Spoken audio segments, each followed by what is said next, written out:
suatu saat sekitar beberapa hari lalu saya lagi di Bali, tiba-tiba aku dapat kiriman video di mana hakim yang adalah juru bicara dari Pengadilan Agama memberikan penjelasan bahwa gugatan cerai terhadap Paula dikabulkan dengan alasan katanya Paula itu istri durhaka dan ada pihak ketiga. Itu dalam hukum itu tidak ada. Di dalam undang-undang, baik undang-undang perkawinan maupun kompilasi hukum Islam, hanya ada alasan berzina. Ada bukti apa? Ya, Paula bilang gini, bagi Bang Hotman bukti selingkuh tidak ada. Bukti CCTV di rumah sedang ngobrol sama cowok itu. Ada ngobrol di meja makan, di kamar tamu, seberang kamar utama, tapi posisi duduk berjauhan dan pintu tidak terkunci. Saya tanya cowok itu siapa? Cowok itu adalah tamu keluarga, tamu dari suaminya juga, dan nginap di rumah itu. Ya kalau ada tamu nginap di rumahmu sebagai jauhnya rumah, masa nggak boleh ngobrol?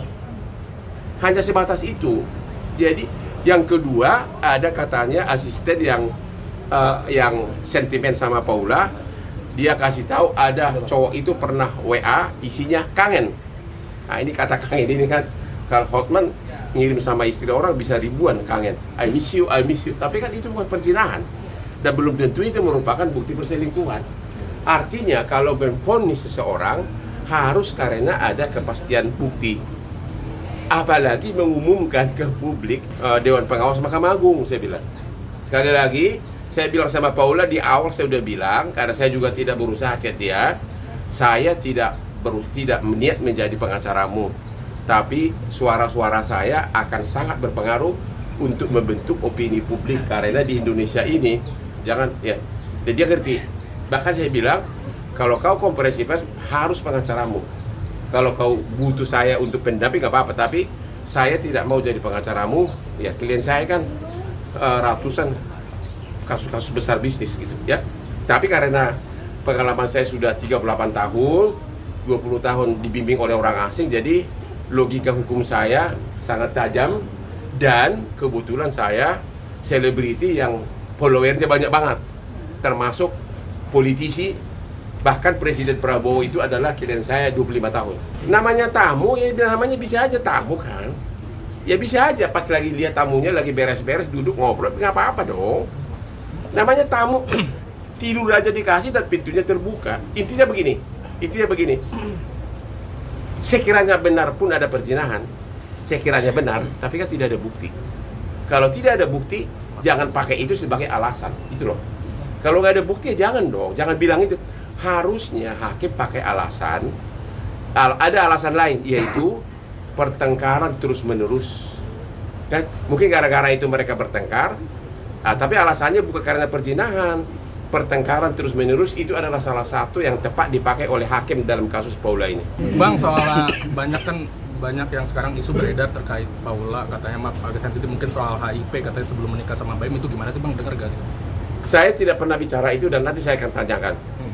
Bang, dari aspek tapi tanya dulu apakah setahu saya tidak ada itu dibicarakan di persidangan. Dari Pengadilan Agama tuh sempat beredar suratnya. Kalau putusan itu beredar nggak apa-apa. Memang itu kan sidang terbuka untuk umum. Kalau putusan yang salah itu adalah jubirnya harusnya tidak boleh membuat kalimat sedetail begitu. Cukup dia katakan bahwa telah diputus cerai, putusannya belum final, masih ajukan banding.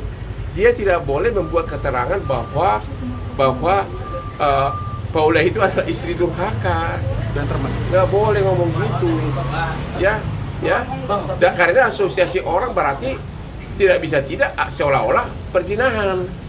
Abang, tapi Paula punya bukti yang membantah itu nggak sih Bang? Udah cerita ke Abang belum? Bukan, yang wajib membuktikan ada zina bukan Paula, tapi pihak yang yaitu suaminya. Kan yang gugat kan suaminya, ya kan?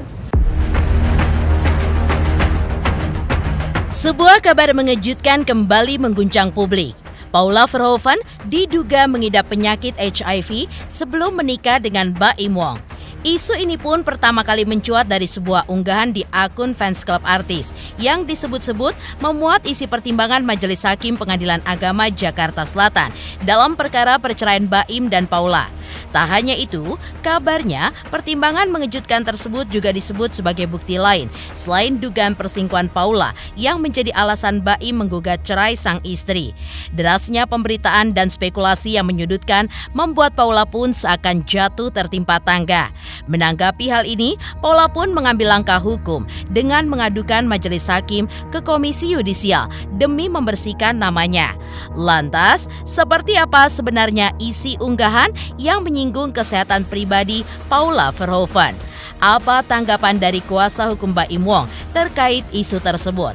Dan bagaimana pula kondisi kesehatan mental dan psikis Baim Wong yang sebelumnya sempat dikabarkan mengidap gangguan kejiwaan NPD. Sementara itu, dukungan dari rekan-rekan selebritis terus mengalir untuk Paula yang kini berada dalam sorotan tajam publik. Pemirsa, bersama Intens Investigasi, kami hadirkan kabar terkini, terpercaya, dan teraktual. Tetapi sebelumnya, jangan lupa untuk like, subscribe, dan juga share channel YouTube ini.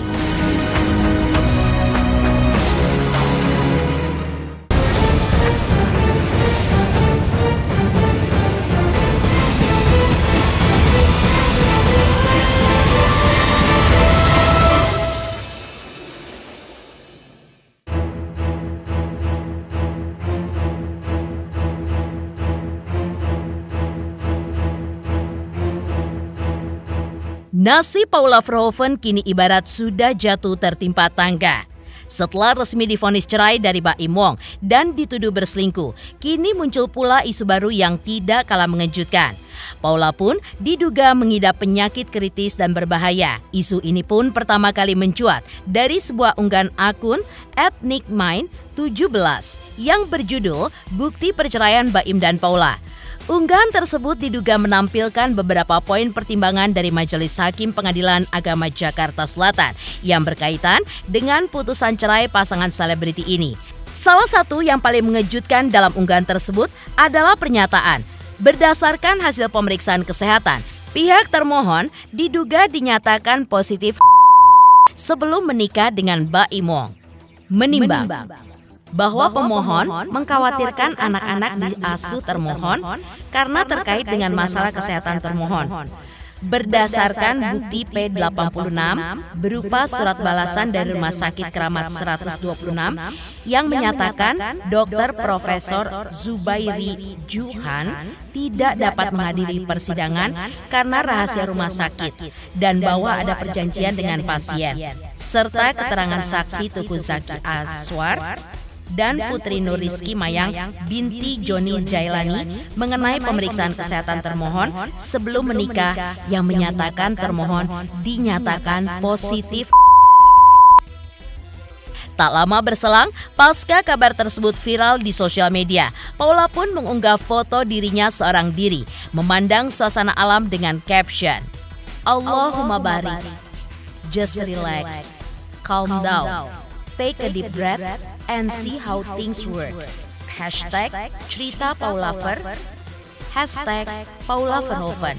Tulis Paula dalam postingannya. Unggahan tersebut dibanjiri dukungan netizen, tidak terkecuali para artis, termasuk Shireen Sungkar. Semangat! Semoga Allah Ta'ala jadikan kehidupanmu lebih baik lagi dan mempermudah semuanya ya. Komentar Shireen Sungkar pada postingan Paula.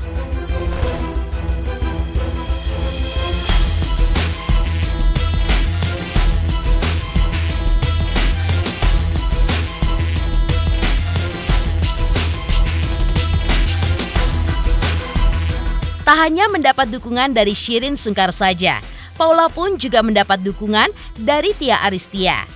Dalam unggahan lainnya, Paula pun memposting foto dirinya dengan caption, Allahumma barik, cerita Paula Ver, Paula Verhoeven. Posting Paula di akun media sosialnya. Dalam unggahan tersebut, Tia Aristia ikut memberikan dukungan moral untuk Paula. Peluk terus, aku di sini terus.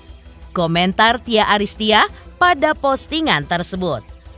Tia Aristia sebelumnya sempat memposting dukungannya untuk Paula melalui media sosialnya. Ia pun turut mempertanyakan bukti perselingkuhan Paula. Sedihnya, emang ada bukti selingkuh Paula Verhoeven apa sih? Semoga beritanya nggak jadi kemana-mana. Tulis Tia Aristia di dalam kolom komentar postingan Paula. Kuasa hukum Mbak Im Wong, Fahmi Bahmid, sebelumnya juga mengungkapkan bahwa salah satu poin dalam gugatan cerai Mbak Im terhadap Paula berkaitan dengan kondisi kesehatan Paula yang disebut mengidap penyakit kritis dan tidak dapat disembuhkan. Namun, saat awak media mencoba mengkonfirmasi jenis penyakit yang dimaksud, Fahmi pun tidak menyebutkannya secara gamblang. Meski begitu, dalam sebuah wawancara melalui Zoom, Fahmi pun sempat memberikan keterangan bahwa penyakit tersebut diduga telah diderita oleh Paula sebelum menikah dengan Mbak Im. Dan ada lagi bukti di dalam persidangan ini yang saya katakan bahwa ada penyakit kritis yang tidak mungkin bisa disembuhkan, dan itu ada di pada halaman-halaman pertimbangan putusan ini. Anda silakan bagaimana pintar-pintarnya wartawan mencari putusan ini. Di sini Anda bisa dapatkan hal yang luar biasa. Ya, Anda bisa dapatkan putusan ini, Anda akan mendapatkan hal yang luar biasa dari persoalan ini. Itu yang saya berikan. Saya hanya menyampaikan intinya, Anda cari putusannya, di dalam putusan itu Anda nanti saya kasih tahu pada halaman berapa, Anda cari sendiri bahwa ada seseorang yang mempunyai penyakit kritis yang tidak mungkin bisa sembuh. Jadi pemohon mengkhawatirkan anak-anak diasuh termohon karena terkait dengan masalah kesehatan. Termohon berdasarkan bukti P86 berupa surat balasan dari rumah sakit, tidak perlu saya sebutkan, yang menyatakan tidak dapat menghadiri persidangan seterusnya, dan juga serta keterangan saksi TZA dan PNRM itu termohon, pemeriksaan kesehatan termohon sebelum menikah dinyatakan mempunyai penyakit. Nah, itu yang tidak perlu saya jelaskan, tapi ini saya hanya membaca pertimbangan majelis hakim dalam perkara tersebut. Ya, saya hanya bisa menyampaikan itu sesuai dengan fakta-fakta persidangan dan kesimpulan dari pertimbangan majelis hakim bahwa itu terkait dengan kesehatan jasmani. Nanti kalau ketemu Mbak Im tanyakan, itu sebuah bukti ya. Jadi itu bukti yang disampaikan dan itu adalah jawaban yang selama ini simpang siur, dan itu sudah disampaikan secara tegas. Dia menyampaikan, kalau tidak salah ada juga sama saya buktinya dan sudah saya ada di tangan saya. Jadi nanti kalau Mbak Im Wong, insya Allah 1-2 hari saya pasti akan ketemu apa yang dimaksud dia dengan pernyataannya atau berita dia bahwa dia bebas dari penyakit, beberapa penyakit tersebut. Apakah ini ada kaitannya dengan termohon, itu biar Muhammad Ibrahim yang akan menjawab nantinya. Di sisi lain, Asya Sarah turut mengungkapkan bahwa saat ia dan Paula terlibat dalam sebuah proyek syuting bersama, Paula pun sempat mencurahkan isi hatinya. Ia pun bercerita mengenai perubahan sikap anak-anaknya yang belakangan ini pun terasa berbeda terhadap dirinya. Asya pun mengaku bahwa mereka saling berbagi cerita tentang anak karena Asya sendiri pernah berada di situasi serupa.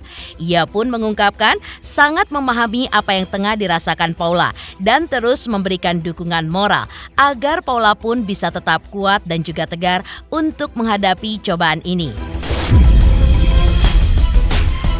Kalau misalnya sampai aku dengar tuduhan yang sampai kayak penyakit kayak gitu, jangan, kita nggak boleh, nggak baik, gak usah ngomongin agama dulu, kita sebagai manusia aja nggak boleh. Jadi menurut aku itu terlalu berlebihan. Aku juga sebagai perempuan sangat-sangat sedih, sangat prihatin sama Paula, apalagi sebulan kemarin aku sempat ketemu sama dia kayak dari hati.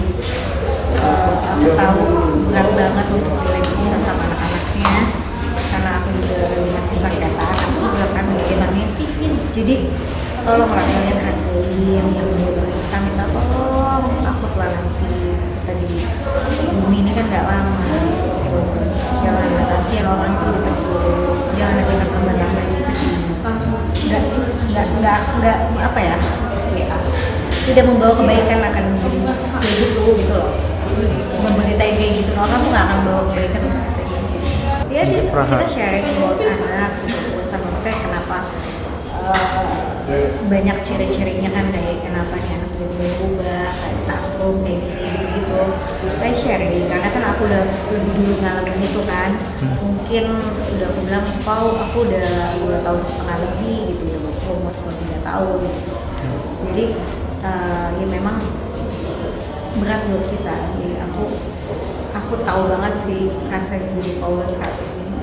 Gak bisa ajak ngomong, maksudnya linglung, apalagi dalam proses perceraian yang begitu mengagetkan ya keputusannya kan.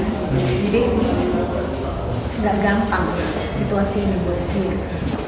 Support aku hanya aku cuma bisa stay strong, tetap kuat, ingat Allah tidak akan menguji manusia hambanya yang nggak kuat dengan ujiannya. Jadi itu aja, ingat di situ, yakin setelah badai pasti berlalu.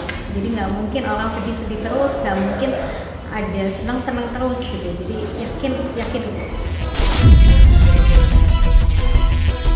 Paula Verhoeven sebelumnya telah mendatangi Komisi Yudisial untuk melaporkan Hakim Pengadilan Agama Jakarta Selatan. Laporan tersebut berkaitan dengan pertimbangan hakim saat menjatuhkan putusan cerai atas pernikahannya dengan Baim. Menurut Paula, hakim pun dinilai keliru dalam memberikan pertimbangannya. Salah satunya terkait dugaan perselingkuhan yang ditujukan kepadanya. Selain itu, Paula pun juga menyayangkan bahwa pertimbangan majelis hakim serta hasil persidangan dapat diakses secara terbuka melalui situs resmi pengadilan. Ia pun menilai hal tersebut berpotensi menimbulkan fitnah yang luas dan juga merugikan. Langkah pelaporan ini pun diambil Paula demi menjaga kondisi mental kedua anaknya yang masih kecil. Berikut ini adalah poin-poin utama laporan Paula Verhoeven kepada Komisi Yudisial. Di sini saya hadir dan mendatangi Komisi Yudisial untuk melaporkan dugaan terjadinya pelanggaran kode etik dan pedoman perilaku hakim yang dilakukan Majelis Hakim pada Pengadilan Agama Jakarta Selatan yang memeriksa dan mengadili perkara perceraian saya. Dan di sini saya akan menyampaikan beberapa poin, di antaranya adalah pelaporan ini, dalam hal ini adalah Majelis Hakim keliru dalam memberikan pertimbangan putusan. Dan juga terlapor dalam memutuskan tidak mempedomani bukti-bukti yang disampaikan dan fakta persidangan. Kejanggalannya tadi saya merasa ada dugaan terjadinya pelanggaran kode etik tadi dan juga pedoman perilaku hakim yang dilakukan Majelis Hakim di Pengadilan Agama Jakarta Selatan. Saya cukup sedih ya, karena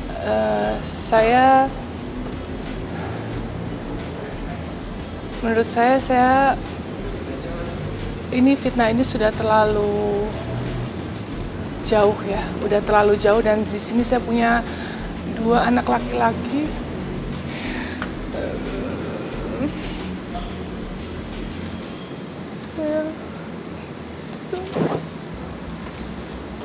Saya punya 2 anak laki-laki yang saya selalu jaga mentalnya.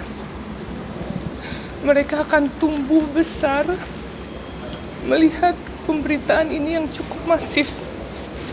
Jadi buat saya melakukan ini demi anak-anak saya dan kedua orang tua saya. Dan saya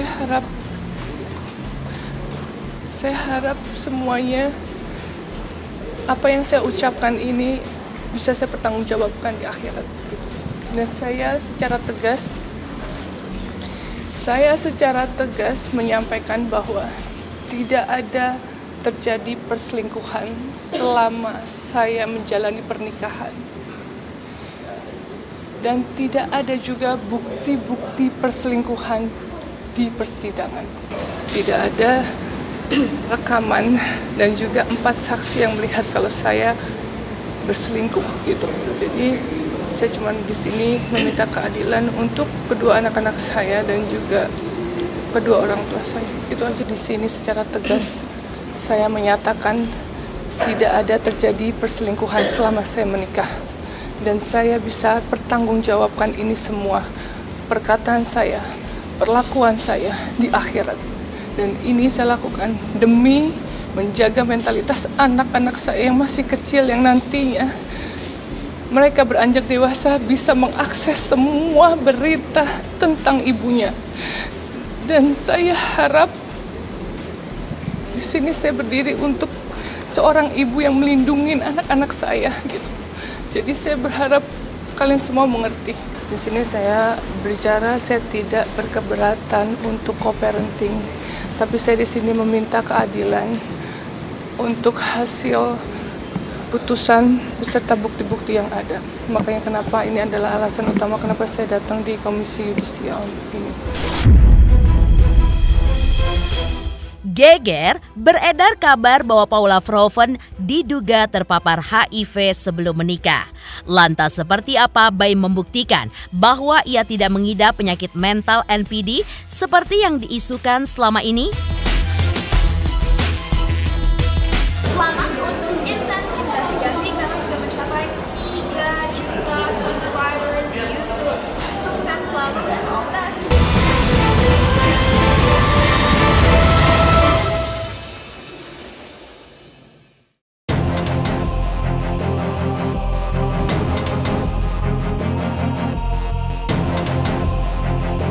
Perahara perceraian rumah tangga Baim Wong dengan Paula Verhoeven masih menjadi perbincangan netizen di jagat maya. Tak hanya Paula yang diterpa kabar miring, Baim pun juga mengalaminya. Netizen pun kerap mencurigai sosok Baim memiliki penyakit mental NPD. Menanggapi rumor tersebut, Baim pun menunjukkan bukti hasil pemeriksaan di Penang, Malaysia, di mana ia pun dinyatakan tidak mengidap gangguan kejiwaan NPD. Bukti itu pun ditunjukkan Baim usai menghadiri sidang putusan pada tanggal 16 April lalu. Dan ketika ditemui secara eksklusif oleh tim intens investigasi di Bandara Internasional Soekarno-Hatta, Baim pun menyebutkan bahwa ia melakukan pemeriksaan dengan dokter spesialis di rumah sakit di Penang, Malaysia. Dan hasilnya, ia pun tidak memiliki penyakit NPD seperti yang sempat dituduhkan oleh netizen dan juga Paula. Langkah Baim melakukan pemeriksaan tersebut lantaran tudingan itu pun sudah mengganggunya. Bahkan, para sahabatnya pun menanyakan kebenarannya. Selain itu, hasil pemeriksaannya itu pun juga menjadi bukti tambahan dalam sidang cerainya dengan Paula. Ini hasilnya.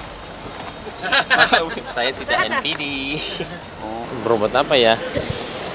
Saya di Penang ini medical check up aja, medical check up semuanya. Belakangan kan ada lah ya kata-kata yang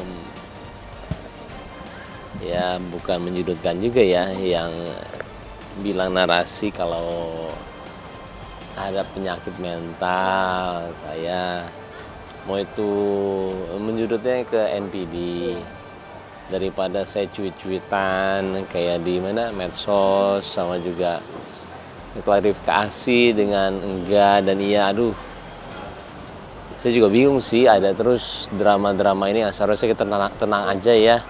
Ya solusi yang paling pakem setelah saya disudutkan ya, apalagi kecuali saya tes, dan semuanya saya tes. Boleh lah, nggak boleh lah. Nggak bolehnya itu lebih ke orang itu kalau udah punya penyakit, bilangnya itu dia ada yang, kalau saya bilangnya luka ya, luka yang kadang kalau terlalu berat harus disembunyikan.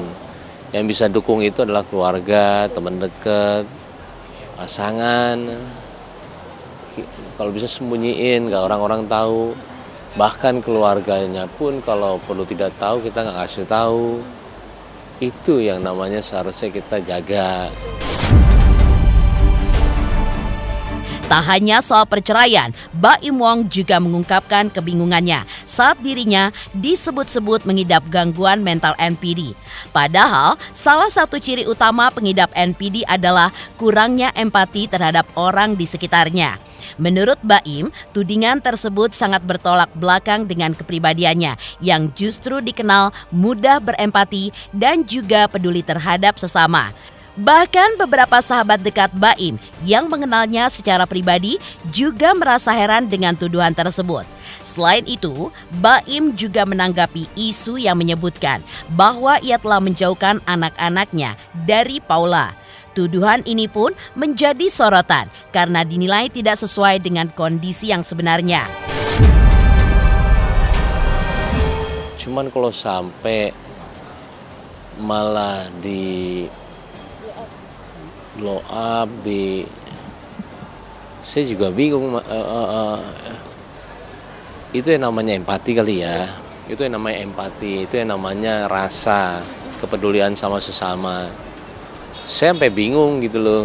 Kok saya diginiin ya, saya bilang. Saya sampai teman-teman saya juga nanya sama saya kan, kalau misalkan saya nggak tahu juga kenapa juga orang terkadang langsung percaya. Ya enggak lah, saya hampir detik ini juga alhamdulillah saya juga udah ngobrol sama, saya nggak bisa bilang orangnya maaf. Cuman saya kemarin dia Minaldin, akhirnya kita ngobrol dan orang ini yang sangat lumayan, akhirnya saya tahu kenapanya. Yang dia pun nggak percaya saya itu mau menjauhkan anak. Saya bilang sama dia dari awal sampai sekarang, saya mana pernah ngelarang dia untuk ketemu dan dia untuk tidur. Iya emang bener, makanya saya itu begitu gara-gara saya tahu Iwaim. Pemirsa Intens Investigasi, jangan lupa saksikan terus Intens Investigasi. Dan pastikan jangan lupa untuk like, subscribe, share, dan komen.